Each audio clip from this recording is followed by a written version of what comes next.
Iginit ng DOTR na sapat para sa mga commuter ang bilang ng mga consolidated ng mga pampublikong sasakyan. Pero sa unang araw ng transport strike ng Piston at Manibela, ilang commuter ang nahirapang makasakay. Saksi, si Joseph Moro. Alas 10 pa lamang ng hapon, marami na nag-aabang na masasakyan sa Manila City Hall. Uwian na kasi ng mga kawani ng gobyerno alinsunod sa memorandum ng Malacanang para sa paggunita ng Family Week. Kasabay ring nagsilabasan ng ilang estudyante. Matumal ang dating ng mga jeep. Sobrang pong hirap sumakay kasi ang konti-konti lang po ng jeep. Hindi po kasi ganito usually, mga 5 to 6 pa po yung rush hour. Wala po kami masyadong manong kasi puno po yung jeep. Ganon din ang karanasan ng ilang commuter kaninang umaga sa E. Rodriguez Avenue sa Quezon City. Si JR lampas 2 oras naghintay bago siya nakasakay ng jeep pa Moraita. Walang jeep kundi lang jeep. May ilang nag-tricycle na lamang. Unang araw ngayon ang 2 araw na tigil pasada ng Piston at Manibela kontra sa Public Transport Modernization Program o PTMP. Pero sa monitoring ng Land Transportation, Franchising and Regulatory Board o LTFRB, walang na-stranded dahil sa transport strike. These are the regular traffic on a Monday. Marami po yung pasahero, kukunti ko talaga yung mga jeepneys pa sa daan dahil na-traffic. Successful yung ikinasa naming transport strike. Kung hindi lang mandaraya din ng gobyerno na magsususpindi ng klase, ng ilang pasok sa gobyerno at partida may libreng sakay pa. Ang piston ng harang ng mga namamasadang jeepney kanina. Patuloy na iginigit ng grupo na ibalik ang 5 taong prangkisa na kongreso lamang umano ang pwedeng bumawi. Mawawalan talaga kayo ng prangkisa. May hirapan na kayo sa rehistro.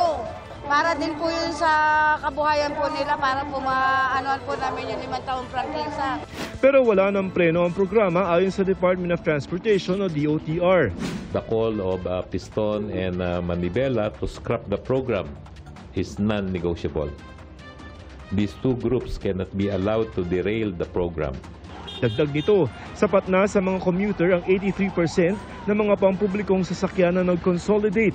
Pero inaayos pa rin ang distribusyon ng mga ruta katuwang ang mga lokal na pamahalaan. For the next 2 years or so, aayusin po yung mga ruta before na marami at nalaman na natin na sobra, aayusin po yung mga ruta naman po na konti at dumami na po pangangailangan, dadagdagan po. Yung totoong numero po na hindi talaga or ayaw mag-consolidate, and we're talking of the two groups, that's more or less mga 5% po yon. Ayon sa Department of Transportation, nasa 2 hanggang 3 taon pa bago i-require ng ahensya yung pagpapalit ng mga tradisyonal na unit ng jeep para gawin itong mga modernong unit. Dagdag pa ng LTO, yung mga hindi sasali sa programa, pwedeng irehistro yung kanilang mga traditional na jeep bilang mga pampribadong sasakyan. Kanina naghain ng motion to resolve ang Piston sa Supreme Court para aksyonan ang kanilang hinihiling na mag-issue ng TRO laban sa modernization program. Para sa GMA Integrated News, Joseph Morong ang inyong saksi.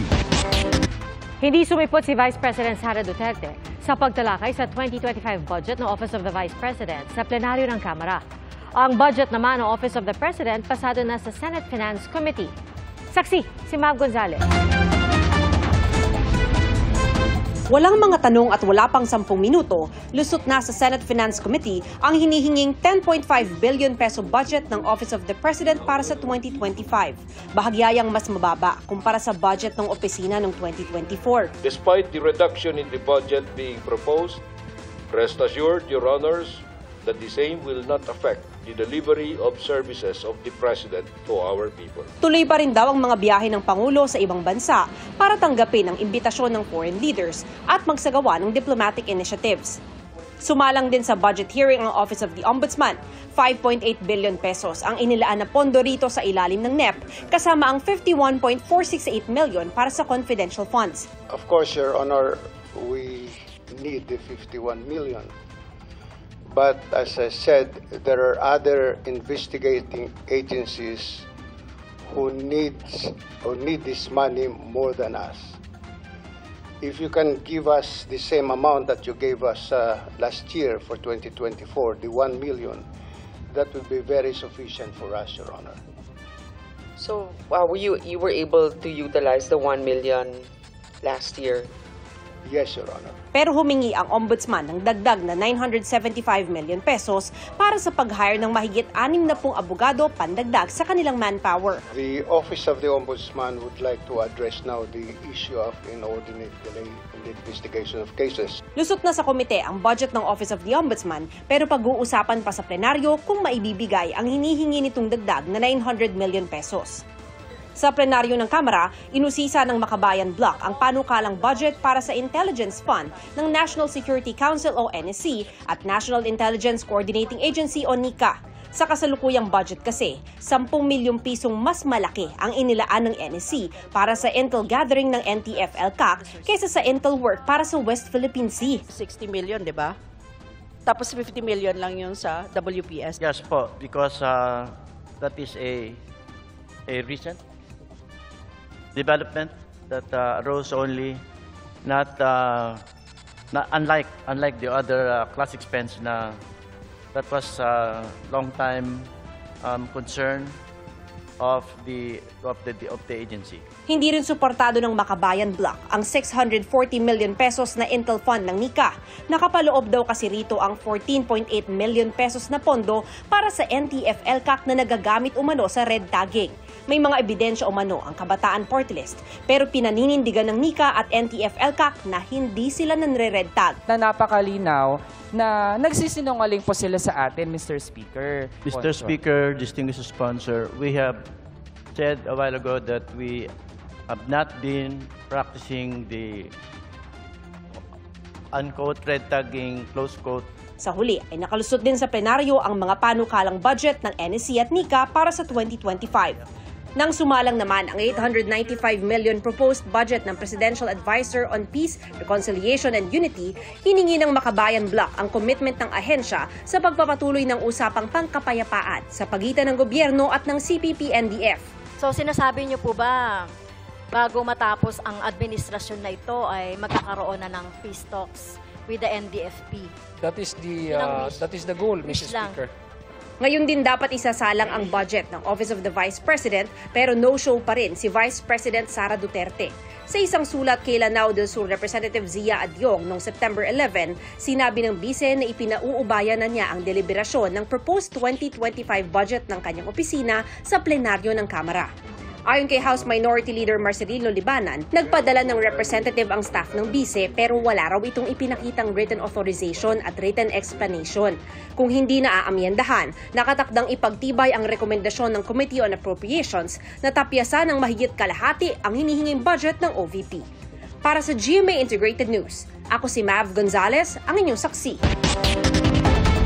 Nagpaliwanag naman ang Office of the Vice President kung nasaan si Vice President Sara Duterte ngayong tinatalakay sa plenaryo ng Kamara ang kanilang budget.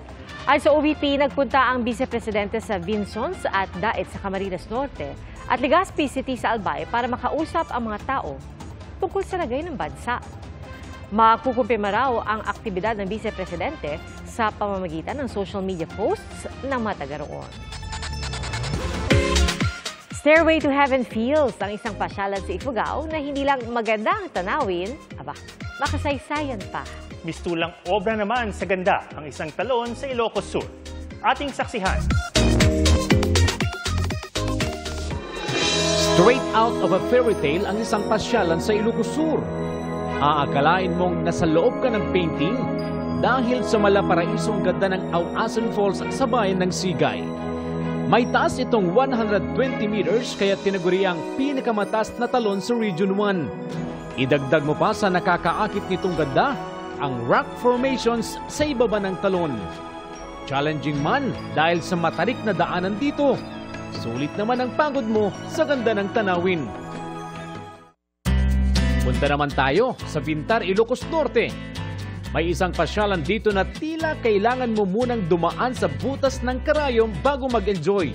Magsisimula ang adventure nyo sa hiking sa bundok, nasusundan ng pagdaan sa bangin at gilid ng dam. Pero don't worry, dahil worth it naman ang lamig at linis ng tubig ng Pecan Falls. Get ready na mapa-I'm on top of the world. Patok kasi sa mga turista at residente sa Ifugao ang Orolong Ridge sa bayan ng Mayoyaw. It's giving Stairway to Heaven feels. swak sa mga mahilig sa trekking at hiking. Pagdating sa tuktok, sea of clouds at 360 panoramic view ng lugar ang sasalubong sa iyo. Makasaysayan din ang lugar dahil dito naganap ang huling laban noong World War II. Para sa GMA Integrated News, CJ Torida ng GMA Regional TV, ang inyong saksi.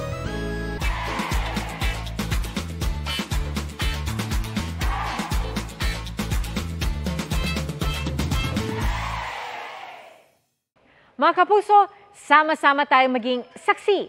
Mag-subscribe sa GMA Integrated News sa YouTube at para sa mga kapuso abroad, samahan niyo kami sa GMA Pinoy TV at sa www.gmanews.tv.